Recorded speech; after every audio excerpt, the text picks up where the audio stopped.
What if the retirement plan was the wrong plan all along? Not because saving for the future is bad, but because the idea of deferring everything you want to do and everywhere you want to go until you are 65 is one of the most expensive and most unnecessary sacrifices most people make. What if you could have the experiences, the freedom, and the lifestyle of a millionaire right now without waiting decades and without needing millions in the bank? What if the goal was not to work less eventually, but to live more now? That is the central challenge that Tim Ferriss throws at every assumption most people carry about work, money, and the good life. And he does it in one of the most provocative, most practical, and most read business books of the last 2 decades. The book is The 4-Hour Workweek. It was first published in 2007 and has since sold over 2 million copies. It has been translated into dozens of languages, and it introduced a generation of readers to ideas about lifestyle design, remote work, and entrepreneurial freedom that were genuinely radical when the book came out and are now more relevant than ever. Tim Ferriss is not telling you to be lazy, he is telling you to be effective, to question every assumption about how work should be structured and what a good life actually requires, and to build a life around what he calls the new rich rather than the old rich. In this video, I am going to walk you through every major idea in this book in complete detail. By the end, you will understand exactly what the 4-hour workweek philosophy is and how to apply it to your own work and life. Let us get into it. The new rich versus the old rich. The book opens by drawing a sharp distinction between two very different visions of the good life. Tim calls them the old rich and the new rich. The old rich is the traditional definition of wealth. You work hard for 40 years, you save diligently, you accumulate a large amount of money, and then at 65 you retire and finally do what you always wanted to do. Travel, relax, spend time with family, pursue your passions. Tim says this model has two fatal flaws. The first flaw is the deferral problem. You are trading the best years of your life for the promise of freedom at the end. The years when you have the most energy, the most health, the most curiosity, the most capacity for adventure are spent behind a desk working toward a distant future. And when that future finally arrives, you may find that you no longer have the energy or the health or the relationships to fully enjoy it. The second flaw is the money misunderstanding. Most people assume they need millions of dollars to live the lifestyle they dream of. But Tim shows that the actual cost of living well is far lower than most people think if you design your lifestyle deliberately rather than by default. The new rich is his alternative vision. It is not about accumulating a large amount of money. It is about designing a life with maximum freedom, maximum experience, and maximum time for what matters most, starting now rather than someday. The new rich measure their wealth not in dollars, but in time and mobility. A person who earns $40,000 a year but works 4 hours a week from anywhere in the world and spends their time exactly as they choose is, by Tim's definition, wealthier than a person who earns $400,000 a year but spends 80 hours a week at a desk with no time or freedom left over. That reframing is the foundation of everything that follows. The DEAL framework. Tim organizes the entire book around an acronym he calls DEAL. Each letter stands for one of the 4 core steps in designing your ideal lifestyle: definition, elimination, automation, and liberation. We are going to walk through each one in detail because together they form a complete system for redesigning how you work and how you live. D is for definition. The first step is definition. And Tim says this is where most people fail before they even start. They pursue vague goals with no clear picture of what they actually want. He says most people have never asked themselves the right questions about what they actually want from life, not what society expects of them, not what their parents wanted for them, what they actually want for themselves. He introduces an exercise he calls dreamlining.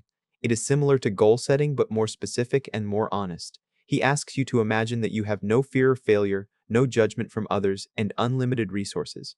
What would you do? Where would you live? What would a perfect average day look like? Not a perfect vacation day, but a perfect ordinary day. He then asks you to calculate what it would actually cost to live that life. And here is where most people get a genuine surprise. The lifestyle most people dream about is far less expensive than they assume. A month living in a beautiful foreign country often costs less than a month in an expensive city at home. Experiences that feel luxurious in one context are completely affordable in another. He says most people are working toward a vague and overwhelming financial number because they have never clearly defined what they actually need that number for.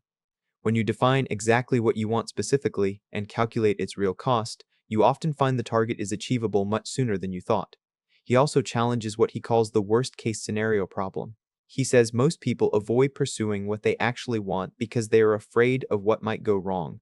But when you actually write out the worst case scenario and ask honestly how bad it would really be, you discover that the downside is almost always survivable and temporary. And the cost of not trying is often far higher than the cost of failing. EIS 4. Elimination.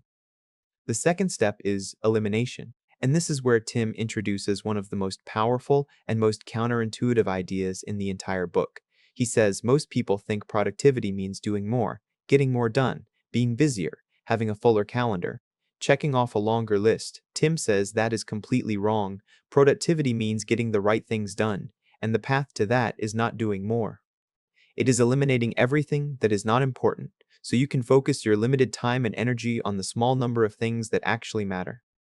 He introduces the 80-20 principle, which is also known as Pareto's Law, the idea that roughly 80% of your results come from 20% of your activities, and the other 80% of your activities produce only 20% of your results. He says, most people spend most of their time in the low-value 80%, answering emails, attending unnecessary meetings, working on tasks that feel busy but produce little, and they have so little time and energy left for the high-value 20% that their actual output is far below their potential. He asks a powerful question. If you could only work 2 hours today, what would you do? The answer reveals your most valuable 20%. And the implication is that those activities deserve the majority of your time and energy, while everything else deserves as little as possible. He then introduces the concept of a low information diet. He says most people consume enormous amounts of news, social media, emails, and other incoming information that generates anxiety, wastes time, and produces almost no useful output. His recommendation is to aggressively limit your information consumption to what is genuinely necessary and actionable. Check email twice a day rather than constantly. Stop watching news that you cannot act on. Eliminate all information inputs that do not directly serve your goals. He says the goal is not to be uninformed. The goal is to be appropriately informed without letting information consumption consume the time and mental energy you need for your most valuable work. AIS 4. Automation. The third step is automation. And this is where Tim gets into the mechanics of building a business or income stream that runs without your constant involvement. He introduces the concept of a muse. A muse is a small, highly automated business that generates enough income to fund your ideal lifestyle with minimal ongoing time investment. The muse is not a passion project necessarily, it is a vehicle, a business designed specifically to generate cash flow while requiring as little of your direct time and attention as possible. Tim gives specific guidance on the characteristics of a good muse.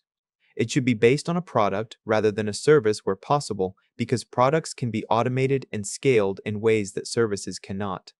It should serve a specific niche with a clearly defined customer. It should be priced high enough that a small number of sales generates meaningful revenue, and it should be designed from the beginning to be run with outsourced labor and automated systems rather than your direct involvement. He dedicates significant attention to outsourcing and virtual assistants. He says one of the most powerful moves anyone can make in reducing their working hours is to identify the tasks in their life and business that do not require their personal judgment and outsource those tasks to virtual assistants in lower-cost countries. Email management, research, scheduling, data entry, customer service, even personal tasks like making travel arrangements or researching purchases. All of these can be delegated to a skilled virtual assistant at a fraction of what your time is worth. He says the mental shift required here is from doing to managing. Instead of asking, what do I need to do today? Ask what needs to get done today and who can do it besides me. He also discusses building automated systems for the technical aspects of a business, automated email sequences that follow up with customers, automated order fulfillment through third-party logistics providers, automated payment processing. The goal is to build systems that handle the routine operations of your business so you only need to be involved in the genuine decisions. LIS, liberation. The fourth step is liberation. And Tim says this is both the most practically challenging and the most personally transformative part of the entire system. Liberation means separating your work from a fixed location. It means creating the freedom to work from anywhere. And for many people, it means negotiating with a current employer to work remotely rather than in an office.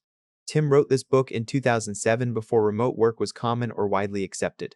His advice for negotiating remote work was genuinely radical at the time.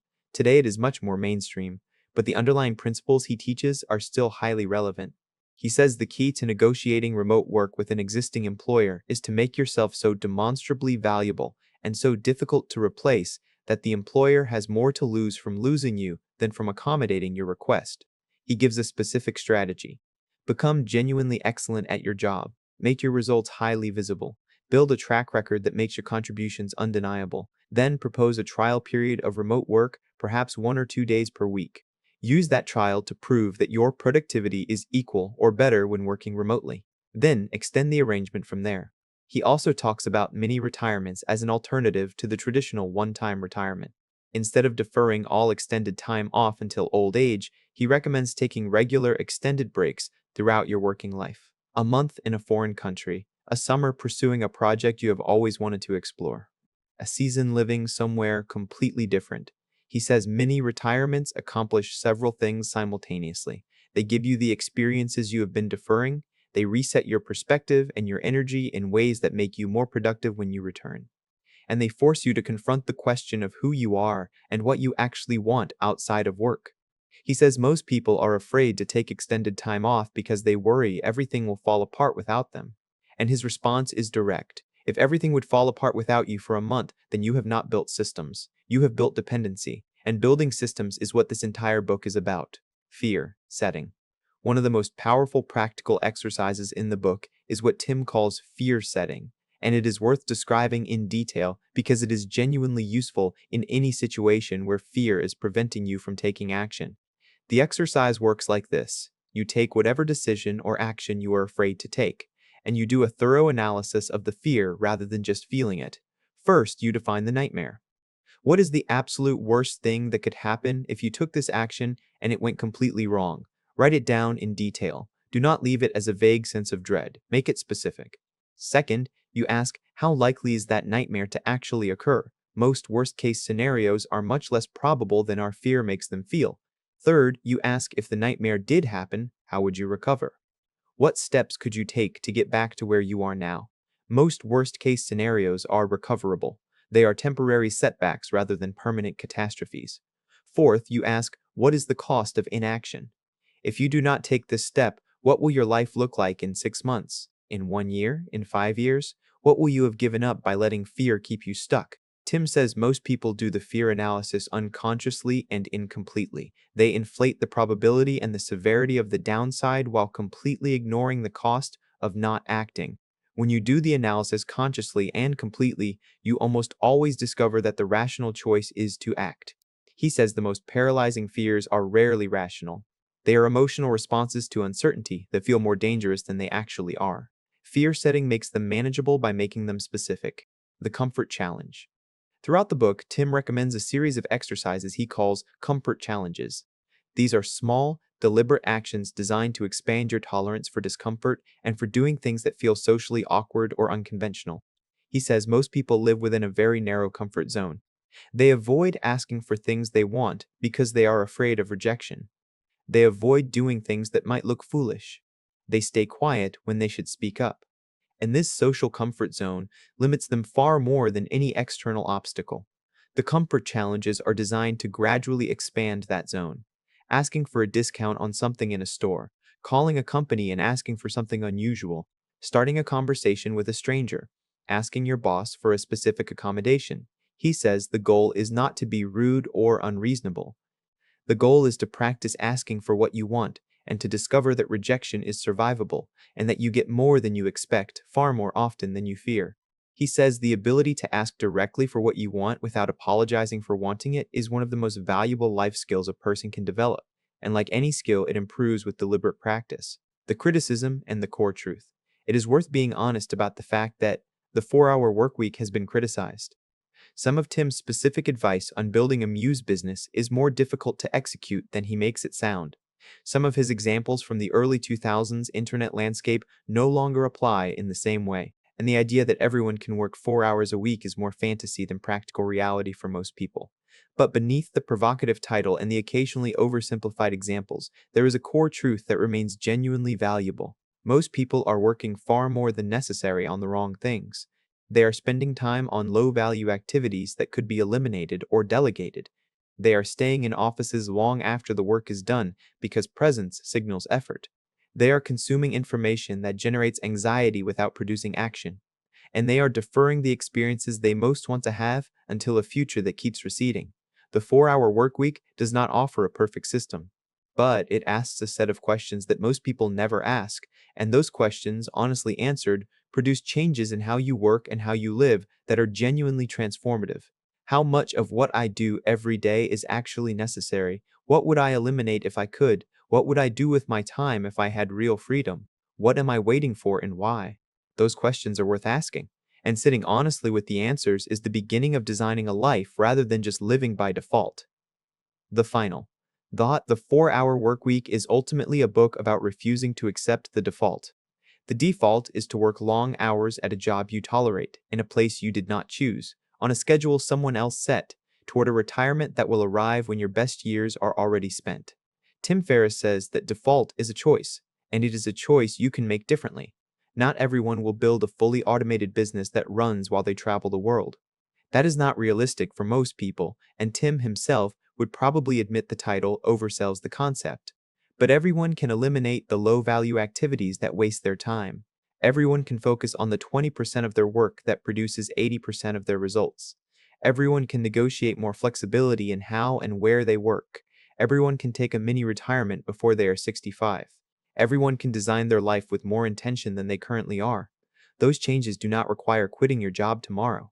They require a shift in how you think about work, time, and what a rich life actually looks like. Start by asking the question Tim puts at the center of everything. What would you do if you could not fail and money was no object? Write down the answer, calculate what it would actually cost, and start building toward it. Because the deferred life plan has a terrible return on investment, and the best time to start living differently is always right now. Thank you for watching. If this video gave you even one idea worth acting on this week, please share it with someone who needs to hear it. Subscribe for more deep book summaries every week, and I will see you in the next video.